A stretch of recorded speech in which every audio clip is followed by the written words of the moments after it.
After the tactical team in Max 6 Power Armor, today we look at another group of legionaries from the Sons of Horus Legion, this time equipped with the Mark 4 Power Armor, less advanced than the previous one, but not less cool. Let's go!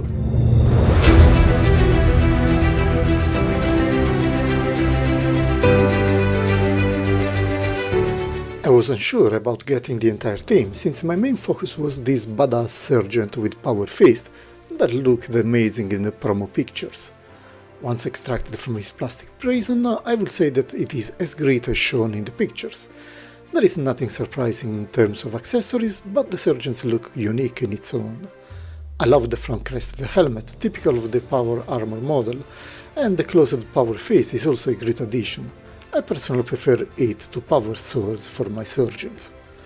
We have grenades and also the classic backpack design for this crusade era. There is some subtle shading here and there. It is discreet and provides some depth to the overall look without being excessive. I like the final result. The sergeant is also armed with this power sword, which looks more of a scimitar honestly, with this hilt protection. So if you want, you can make your sergeant go full melee. The legionary with flamer is nothing special in terms of armor. He has the classic Mark IV torso, but he will allow us to look at the articulations for this kind of armor. The design is quite simple, so you have full rotation along the shoulders and quite good elbow rotation too. The hand can move without issues in most directions, with the exception of this plate armor that just appears to be in the way. Nothing dramatic, so you can still pose him effectively.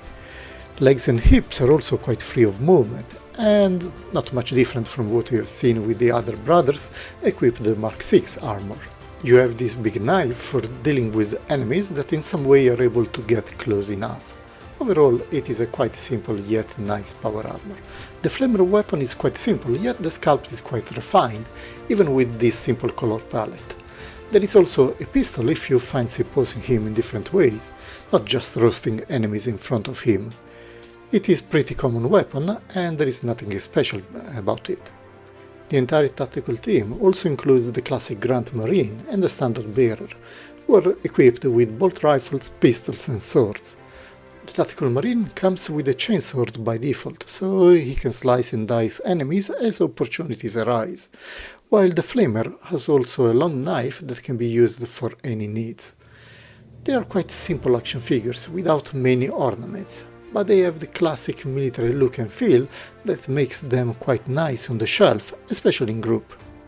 If we take a look at the standard legionary, he is armed with this remarkable bolt rifle in flat black and gunmetal, and a chainsword matching the very same look.